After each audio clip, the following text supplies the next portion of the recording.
This message comes from NPR sponsor Neutral, offering organic, pasture-raised milk that is carbon neutral certified. Every carton of Neutral milk supports carbon reduction projects on family farms across the country. Find Neutral at Whole Foods, Sprouts, and other natural retailers. Hello, hello. Welcome to the It's Been a Minute from NPR 2023 Culture Award Show. I'm your host, Brittany Luce, here with my very special guests, Aisha Roscoe from NPR's Weekend Edition and Alex Abad-Santos, senior correspondent from Vox. Alex, Aisha, I'm so glad to have you both here. I'm glad to be here. This is going to be fun. We are going to have fun. Today, we are looking back on the year that was by announcing a winner in 3 categories. We're talking Villain of the Year, Best Beef, and the single word that we could not stop saying, Word of the Year. And through it all, we're getting a clearer picture of the things that brought us joy, made us think, and maybe even cringe in 2023. But before we get to that, Aisha, Alex, are we ready to say goodbye to this year? This is what I will say about 2023. 2023 got me scared of 2024 because I want to say good riddance to 2023. But baby, I don't know what's coming in 2024. I just think about the fact that you used to cover politics, and I'm like, if Aisha's scared of 2024, I didn't even think about politics, but that is true. It's going to be a hot mess. Yeah, we can't think about that. We can't think about that. What about you, Alex? I feel like if we're going like pass fail, like I would say like we got a C+. C+. Oh, you did better than me. Okay, so you two are both connoisseurs of culture, in my opinion. And together, the 3 of us each nominated a person or event or thing for each category in today's award show. And a select group of voting members from across NPR's culture team have voted for a winner from our list in each category. So let's get to it. Are y'all ready? Ready. Kind of nervous. I don't want to lose. I think mine all lost because I'm very unique in my outlook. I appreciate the humble brag. Perfect. You're like, I lost, but it's because I'm so special. One of one. Number one, the only one. All right. Let's start with our first category. We've got the word of the year. Alex, I want to hear from you. What word was the word you could not stop hearing this year? My word is ate. Like she ate. She ate. And it's like ate, I guess, verb means to just like completely serve, completely just do a fantastic job at whatever you're doing. And it could be like even ironic. Like you're just like, oh, she kind of ate there. But like she ate. Well, I mean, it's also derivative of like no crumbs, right? Of like she left no crumbs. Ate and left no crumbs. Yeah, and left no crumbs. Yeah. What about you, Aisha? What's your word of the year? This is a word, and the reason why this is my word is because my son, who is 10, is on YouTube a lot, and he came up to me and said, "Mommy, do you know what Riz is?" Riz. I got mad Riz. And I was like, Riz? So Riz is like game. Like, you know, if you're able to get the person you trying to pursue and you got game. That's my understanding. Yeah, like charisma. Yeah, Riz. And I asked him, do you have Riz? He was like, you know, maybe. Maybe. Look, part of Riz is self-awareness. So, I mean, I feel like just in saying that and considering it seriously, he might have it. He might have it. So that's why I picked Riz, because I feel like it's just, it's gotten to the point where the lingo is like passing me right on by, and my child is coming up to me and telling me words. So I'm like, Riz, okay. I see it a lot of time on TikTok, and I'm like, ooh, at first I was like, what is this? Is it something new? And then I realized I was like, oh, it's charisma. Yeah, nothing made me feel older than when it was like, oh, it's short for charisma. I had no idea. I just learned that today. I did just when y'all said it. I had no idea. I was just like, oh, okay. I know what charisma means. Let me open my dusty tome of a dictionary. Yeah. Like, let me go to Merriam-Webster.com. Yeah. Oh my gosh. Well, my word of the year was Delulu.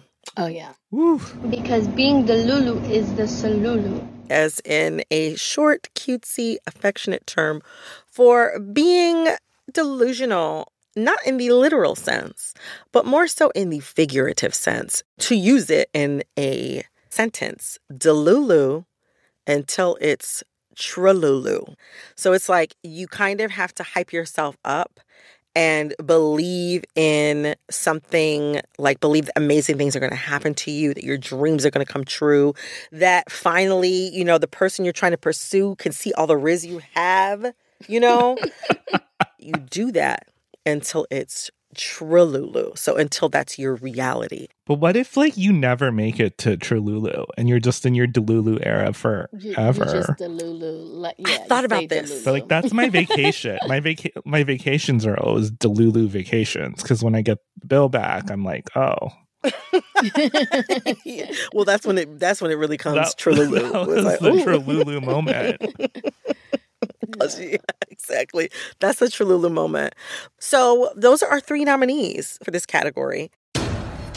We have 8, which was nominated by Alex, Riz, nominated by Aisha, and Delulu, nominated by me. Whew, all right. And the winner is Riz. Oh, my goodness. I'm shocked. I thought that was going to be a little too corny, but I thought it did not have Riz. But I'm surprised. All right. Now on to our next category. Now it's time to find out who took the crown home for the best beef of 2023. And I'm not talking about steaks. I'm talking about the duel of the year, the smackdown of the past 365 days. And I'm going to go first. I'm nominating Everyone versus AI. I feel like this year, the AI stuff has been cresting for some time, but I feel like between the AI boyfriends, did I have one? Yes, I did. The AI art, the AI music, Patrick from SpongeBob singing Chloe and Halle's Ungodly Hour, the things people are doing with AI, some of them are ungodly, actually. And so I feel like you can't escape AI. But also we saw specific points about AI show up in the Writers Guild negotiations. We saw it show up in the Actors Guild negotiations this year. It's something that a lot of our peers in journalism are thinking about. And also, I mean, look, ChatGPT and Bard. ChatGPT started off the year kind of strong. And now it's like, I don't even think ChatGPT can tell me like how many teeth a human is supposed to have. I just don't think they even know basic facts at this point. And right now, I don't think humanity feels too positive on the whole about it. So that's my biggest beef of the year. I mean, do you remember on Instagram when everyone was uploading their faces onto that little app? And I'm just like, those are your faces that you're giving to the Russians for their AI art. I knew what I was doing, but I wanted to see how I look like a fairy. I want to see how I look. I used to like, yeah, when Terminator happens, I used to like, can you show me how I'm going to look? Okay, I'm on your guys' team. I'm on your guys' team. Can you show me how I'm going to look as a fairy? So that's my nominee. Aisha, tell us about yours. Best beef of the year. So I feel like the best beef, Beyonce, but obviously she doesn't beef with anyone because she's just above all of that. But her mother, Tina Knowles, she Is a mother scorned when it comes to her baby and her grandbabies. And she wants everyone to know, who talks all this smack about Beyonce, how hard she works, what a great person she is. And she basically just says, you know, the rest of you people criticizing Beyonce, y'all don't have no right. Y'all can't wipe her shoes. Y'all a bunch of bums. And she gets on there and she says, I'm paraphrasing, but this is what she says in very, very long paragraphs. And I respect it as a mother. I respect it as a Beyonce fan. I respect it even more so because Beyonce is probably like, Ma, come on, don't do that. I told you, you ain't got to do that. And she's like, no, they're going to stop talking about my baby. She worked too hard. Like, so I just appreciate that. Yes, Tina Knowles versus anyone who got something to say about Beyonce. I also want to say, Alex, I don't know what your nominee is going to be. You're going to tell us in a second, but I understand that you had an honorable mention for this category that also had to do with Beyonce. Oh, yes. So during one of Beyonce's concerts, she does this transition where she goes from diva to Girls Around the World. And she goes, she ain't no diva. She ain't no diva. For some reason, Beyonce picked out and just pointed at someone in the crowd, in her pit, and said, she ain't no diva. She ain't no diva. And it was just like, who is this woman? Like, imagine if you were spending $1,000 to see Beyonce front row. You make eye contact with the woman of your dreams, who is basically a goddess. And all of a sudden, in the middle of the song, she's pointing at you, laughing, says she ain't no diva. No diva. And everyone was trying to figure out who it was. I mean, but there was like days on Twitter where everything was, she ain't no diva, all over the place. Over the place. I believe she knew the person. I believe she knew. She knew that person, but she was just playing. Now, see, you sound that sounds like something Tina would say. My baby works hard. She would never call somebody not a diva and mean it. But that is a very solid beef from this year, Beyonce versus apparently a person who is not a diva. Yeah, a person who's not a diva. I can't imagine. Not a diva. I would just be like, can you imagine getting that on your little iPhone and you're just like, oh my gosh, this is the moment. And then you look around, you're like, is she talking to me? Is it me? It's like, oh my God. I know what about me. But see, this is when you could be Delulu, because I would go, she's just pointing at me with love, going, just singing to me. She ain't no diva, but she's just she's just, calling me out in a good way. I would like turn it around in my head. I can't decide whether I was Sue or I'm like, could I sue for emotional damages? Well, Alex, I want to hear your real nominee for Best Beef of 2023. My best beef of 2023 was Gwyneth Paltrow versus Terry Sanderson, a.k.a. the man that is sued Gwyneth Paltrow for allegedly hitting him on the slopes of Deer Valley, Utah. And Gwyneth Paltrow was like, absolutely not. I just lost a day of skiing for this maniac, and was just like completely like, do not believe this man, but believe me that I spent a lot of money and he wasted it. And now I'm back in Utah. And I think like the intrigue of it was that she came in outfits. There were diagrams. There were experts being like, how fast would an 89-pound woman have to hit a man to cause a traumatic brain injury? And it was like also like this idea of like the goop guru / wellness woman / nepo baby / very, very wealthy white woman versus a guy who was like, yeah, was he credible? I'm not entirely sure. The judge did not rule in his favor, but there were a lot of sound bites about what happened on those slopes. Is it true that you feel it's unfair that Mr. Sanderson has brought this case against you? I do. And it was just a very absurd time for everyone. And he has deterred you from enjoying the rest of what was a very expensive vacation. Well, I lost half a day of skiing. Uh-huh. Yes. Right. We could just kind of just relax and just enjoy the mess for what it was. But I mean, the court's decided in her favor. It's been decided. But yes, that was a very compelling beef this year. There was a good image of her leaving the courtroom, and when she got it ruled in her favor, she like whispered something into his ear that was like, yes, good day to you or something. And you're just like, it is the most menacing photo you've ever seen. If you've ever seen a rich white woman mad at you. The heat coming off of that photo is so incredible. Well, now it's time to find out who the winner is. Who is going to take home the crown for the best beef of 2023? The envelope, please. And the winner is... Oh my gosh, I won! Everyone versus AI. Oh my gosh. Yeah, I think that's appropriate. Whew, Lordy. All right, we have more awards to hand out for Couple of the Year and Villain of the Year. Who will take home the prize? We'll find out right after a quick break.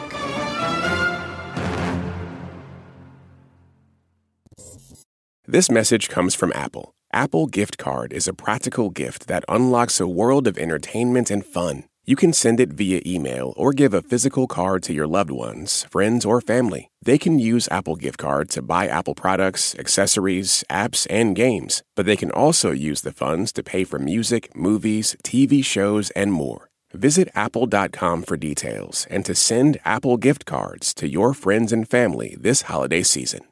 This message is brought to you by Apple Pay. Who wants to fuss with inserting a card into a reader, or worse, into a skimmer, where your card information can be stolen? Instead, pay the Apple way. Apple Pay is easy, secure, and built into iPhone. All you have to do is set it up. Just add a card in the Wallet app and you're good to go. This message comes from NPR sponsor Apple Card. Earn 3% daily cash back when you use Apple Card to buy a new iPhone 15, AirPods, or any products at Apple. And automatically grow your daily cash at 4.15% annual percentage yield when you open a savings account. Apply for Apple Card in the Wallet app on iPhone. Subject to credit approval. Savings is available to Apple Card owners subject to eligibility. Savings accounts by Goldman Sachs Bank USA. Member FDIC. Terms apply. Before we get back to the show, we want to take a minute to say thank you so much to our It's Been a Minute Plus supporters and anyone listening who donates to public media. After all, public media means that you, the public, support it. Everything you hear from the NPR network really does depend on your contributions. And for anyone listening who isn't a supporter yet, right now is a great time to get actively involved in creating a more informed public. That's been our whole mission at NPR. That's why we're here. If you like perks, It's Been a Minute Plus offers sponsor-free listening.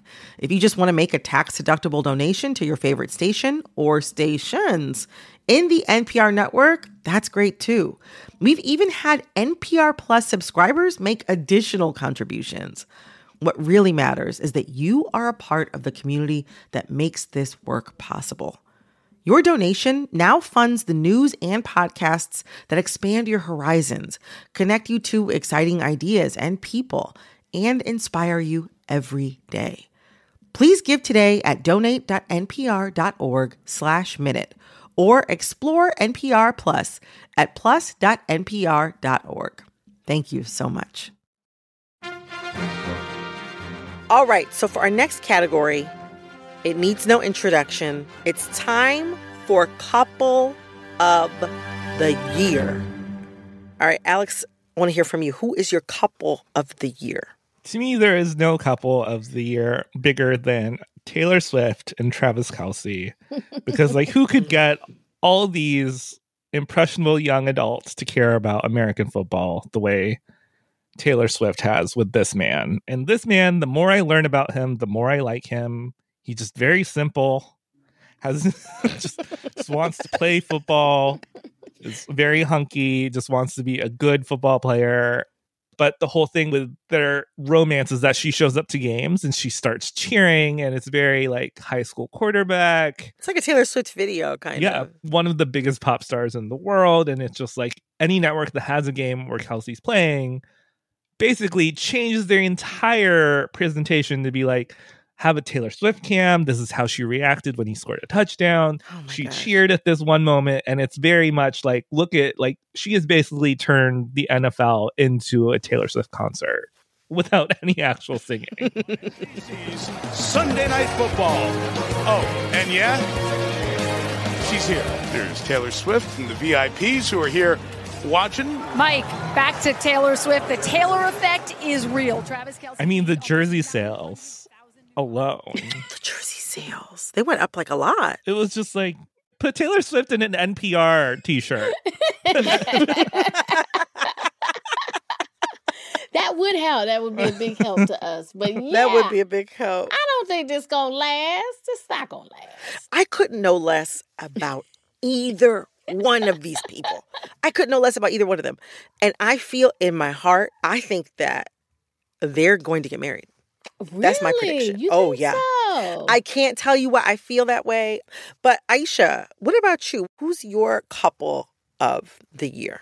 This is the way I feel about love. So this story has stayed with me, and I feel it in my heart, my cold, cold heart. It's a story that went viral about this girl. She met this guy who she had matched with on Tinder. Mm-hmm. Ladies of NYC, be aware this man is out here on Tinder and Hinge, and he will steal from you. They hook up. He leaves, and then she notices her tabby shoes are missing. Oh, and those are not cheap. Those are not cheap. They are not cheap. This man stole her tabbies, which he had been asking about and stuff. And then through further investigation, she finds out he gave those tabbies to his actual girlfriend. And this is after having at least 2 sexual encounters with the other chick to get the shoes. I also love her video. She was like, there was this guy and I hooked up with him and he was just he kept asking me about my tabbies. Before we sleep together, we're chatting about fashion and stuff, and he's really wants tabbies, and I'm like, oh yeah, I have some tabbies, and he's like, oh, I really want the boots. And I was just like, yeah, that's very weird for a man to just be like, are those tabbies? If you know who he is, where he lives, or anything about him, let me know, because I deserve retribution and I want my shoes back. He was willing to do whatever was necessary to get the shoes for his girlfriend. That's a way of thinking. Wasn't there a part where they were someone on the internet was like, I know his girlfriend. I've seen the shoes. She has your shoes, girl. Yes. Yeah. There were pictures and we saw her with the shoes. And then it's how did he give her the shoes that were used? He doesn't it's there was no box. He just gives you these warm shoes. Right, no box. Probably. Oh my gosh, I didn't even think about that. No box. It's he's giving you just used shoes. But I feel it's indicative of the world that we live in, of the sinisterness of love and the how it just leave you down bad. Wait, so that's what I'm trying to figure out. Your couple, is it the guy and the woman that he gifted the shoes? No, my couple is the one he stole from, because I feel that's actually modern day couple. Interesting. Modern day hookup culture, and it's very dark. Look, this is where I'm at. Right, I'm in a very dark place. Aisha's nominee, the girl and the guy who stole her tabby shoes. Well, my nominee in this category for couple of the year, I wouldn't say it's a happy marriage, but it's here nonetheless. Concert goers and the objects they threw at their favorite or supposedly favorite musicians. Y'all know people have been throwing things at everybody from Cardi B to BB Rexa. Poor BB Rexa got hit in the head with something and she had to get stitches on her forehead, cracked her forehead open. Somebody actually recently just tried to throw something at Ari Lennox, the fabulous R&B singer, at one of her concerts, and she stopped it and she called that person out immediately and was like, why are you trying to tear a black woman down?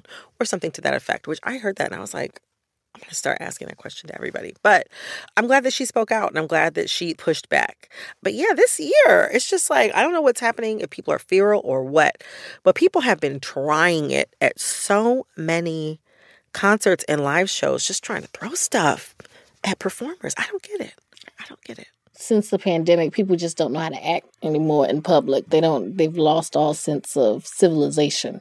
So I think that. I believe that's probably a part of it. That's my nominee. The nominees in this category, again, are Taylor Swift, Travis Kelce, and I suppose by extension, the NFL and pretty much all of the press. Aisha, your nominee was the girl and the guy who stole her tabby shoes.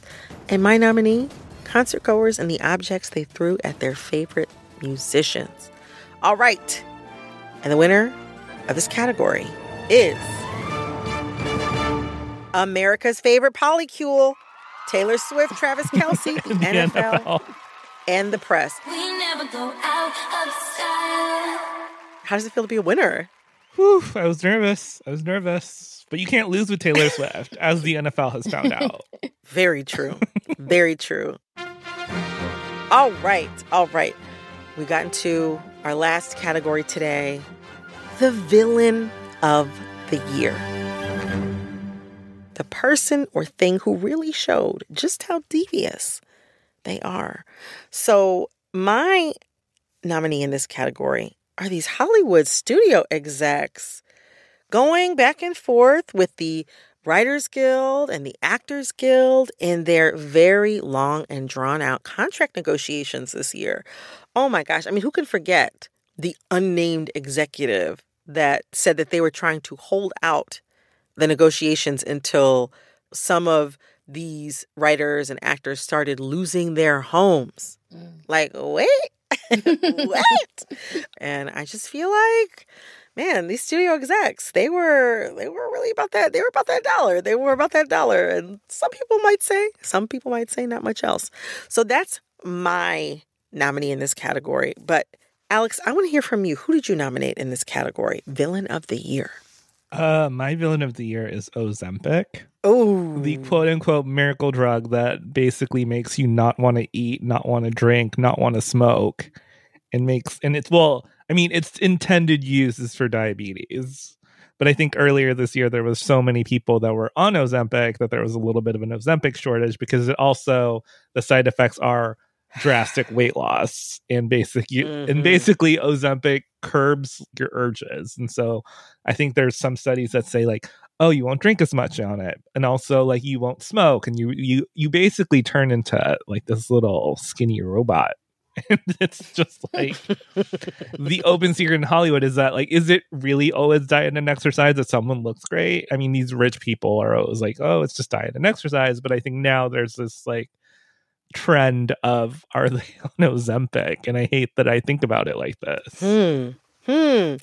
That's a very good pick, I think, for villain of the year. It's like I have such complicated feelings about Ozempic because, like, on one hand, yes, it was not intended as a weight loss medication. It was intended for people with diabetes, and like obviously, like as you mentioned, we do not want a shortage. But also, like, I can understand why a celebrity would feel pressure to lose weight. I can understand why they felt like they needed to use Ozempic, but also I'm like, but some people really need it. It's just like, oh, there's a lot there. There's a lot there. Well, Aisha, who is your villain of the year? I'm dying to know. This person really put in the work, like had the dedication to claim this title. It was not easy, but they did it. And that is George Santos. Oh. Do you know how hard it is to get thrown out of Congress? Like, do you know how difficult? I've learned very recently, it's not an everyday kind of thing. Do you know the work that you have to put in for them to be like, you got to go? You got to go. We may lose the majority, but you got to go. Do you know the work that you have to do? I mean, and he is like leaned into it. Like they kick him out and he's like, to hell with this place. The most disturbing thing, like at one point he was like holding a baby and we didn't know where the baby came from. And someone asked him, is that your baby? His response was, not yet. Who says that? Who said that? Like, why are you letting this man like hold a baby? That's the thing about George Santos, though, that is really compelling. I'll say I don't have like a genuine desire to see him necessarily parlay this into some other form of fame, but he does have a unique star quality. There is no such thing as diva down, okay? It's always diva up. So please continue to slay, and you're going to go and do great things. No diva downs nonsense. It's a villain quality. He's a villain. Like, people love villains. Yeah. Like, and he kind of acknowledges it in the way that he comports himself and has comported himself through this entire scandal. I mean, I don't know. There's like a little bit of gumption there, a little bit of like, you'll all see. You'll see. And I don't know, as a human being, I do respond to that. You steal your campaign money, you use it on OnlyFans and Sephora and like Botox. And he's a man of the people. Like, that's the thing. I mean, he did teach me. I was like, why isn't Sephora a campaign expense? Like, I would feel like moisturizer and sunblock. Okay, and like blotting papers and powder. Like, to me, I just want to say, I kind of see where he's coming from. I would be convicted of so many crimes if Sephora was not, like, if I was a politician, I would be convicted of so many crimes if Sephora wasn't covered. All right, so those are our nominees for Villain of the Year. Hollywood studio execs, Ozempic, and George Santos. All right, for our very last category, the Villain of the Year. The winner is... It's George Santos. Oh, my goodness. Deserved. Wow. Like I said, he put in a lot of work. And I also feel like maybe he went from Delulu to Trululu. I think he went from Delulu to Trululu, back to Delulu. But you know what, though? He did all this off the back of his own Riz. Mm-hmm. Of his Riz, yes, his Riz, whatever that is. Wherever he gets it from. And then he'll go to prison Lulu or jail Lulu. Yeah, it seems like it's a strong possibility he could end up in prison Lulu. Yeah. And I don't think that's necessarily always where the Delulu pipeline has to end up. But you know what, George Santos? When you aim for the moon, you land amongst the stars. Wow. Wow. What a year. What a year. I mean, what a year. This concludes the It's Been a Minute Pop Culture Awards show for 2023. A huge congratulations to all our winners, losers, villains, and beefers. My gosh, 2023. What a big year. And I'm so grateful that I got to unpack it with the two of you. Y'all ate. Left no crumbs. Good. Yes. No crumbs. I see what you did there. That was great. Very clever. That was a callback. Very clever. Callback. But yeah, y'all were so wonderful. Thank you so much. Thank you so much. Thanks for having me. That was Aisha Roscoe, host of NPR's Weekend Edition, and Alex Abad Santos, senior correspondent at Fox. Thank you so much to our voting committee at NPR, and cheers to 2024. May the odds be ever in your favor.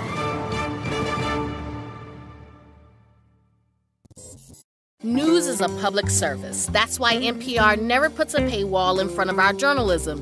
NPR.org, our free website, promises to stay that way so that you get all of it. Breaking news, pop culture, award-winning journalism, wherever you are. To stay connected, head to npr.org. This message comes from NPR sponsor Stamps.com. Did you forget to add Stamps.com to your holiday wish list? They have been helping businesses during the holidays for 25 years. Get exclusive rates, up to 84% off USPS and UPS. Their mobile app is easy to use. Make things easy with Stamps.com. Use code PROGRAM for a 4-week trial, free postage, and a digital scale. No long-term commitments or contracts. That's Stamps.com, code PROGRAM. Hey, it's Jesse Thorne from NPR's Bullseye podcast. I'm one of thousands of NPR network voices coming to you from over 200 local newsrooms across the country. We bring all Americans closer together through free and independent journalism, music, politics, culture, and so much more. The NPR Network. Learn more at npr.org/network. Hey, it's Manoush Zomorodi from NPR's TED Radio Hour. I am one of thousands of NPR network voices coming to you from over 200 local newsrooms across the country. We bring all Americans closer through free and independent journalism, music, politics, culture, and so much more. The NPR network, what you hear changes everything. Learn more at npr.org/network.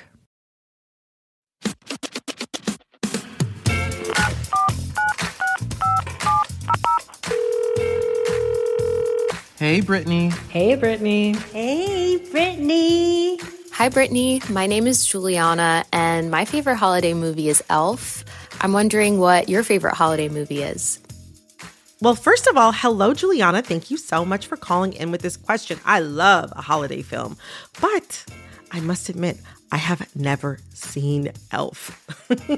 I know it's an extremely popular film, but maybe that's what I'll do this holiday season. Watch Elf for the first time, like 20 years behind the rest of America. But back to the question at hand. There is just one movie that I feel does not get the love it deserves as a Christmas masterpiece. Okay, it involves international travel, corporate intrigue, politics, gourmet cooking, and Queen Latifah. That movie is Last Holiday. I'm sure a disciplined woman such as yourself has a very useful purpose for this money. I'm just gonna blow it. Oh my gosh, I have goosebumps right now. So for those of you who haven't seen it before somehow, Last Holiday is a 2006 film starring Queen Latifah, LL Cool J, and if you're really careful, you're going to see a young Halle Bailey in there. Okay, so the story centers on this woman named Georgia. Georgia works in this department store in New Orleans where she sells cookware by doing cooking demonstrations in the store. Everybody loves her. She also has a crush on her coworker, played by LL Cool J. Georgia gets this scan back from her doctor, basically saying that she doesn't have much time left to live. I got 3 weeks to live? And she just decides, you know what? If I'm going out with a bang. She cashes out her savings and her retirement money, and she decides to take herself on the vacation of a lifetime in the Czech Republic. Madam Bird, welcome. I know that you will find our presidential suite most comfortable. So she decides to stay there for Christmas. I don't want to give everything away, but she gets to cook, she gets to see Smokey Robinson in concert, and she gets a little bit something of a makeover. It's really fun for me to see this Black woman in this really luxurious hotel spending all this money over Christmas, not being bothered by anybody, living out her dreams, eating gourmet meals 3 to 4 times a day. Don't get me wrong, I have a wonderful life. But if I could do that every day, y'all would never hear from me again. I'm sorry. I say all of that to say that Last Holiday, it's just one of those perfect Christmas movies. It has just enough Christmas magic, enough comedy, enough heartfelt little moments, and also like just an abundance of Christmas joy that is sure to bring a smile to anyone's face. Personally, I think that Last Holiday should be up there with like Home Alone and all these movies that they play on TV when the holidays come around. Honestly, it's like Rudolph, Macaulay Culkin, and Queen Latifah. Okay, the 3 kings of Christmas. So thank you so much for calling in with this question, and have a great weekend. If you have a thought or question about pop culture, send us a voice memo at IBAM@npr.org. That's IBAM@npr.org. This episode of It's Been a Minute was produced by Barton Girdwood, Alexis Williams, Liam McBain, Corey Antonio Rose. Our editor is Jessica Plachek. Engineering support came from Neil T-Vault. Our executive producer is Verilyn Williams. Our VP of programming is Yolanda Sanguini. Our senior VP of programming is Anya Grundman. All right, that's all for this episode of It's Been a Minute from NPR. I'm Brittany Luce. Talk soon.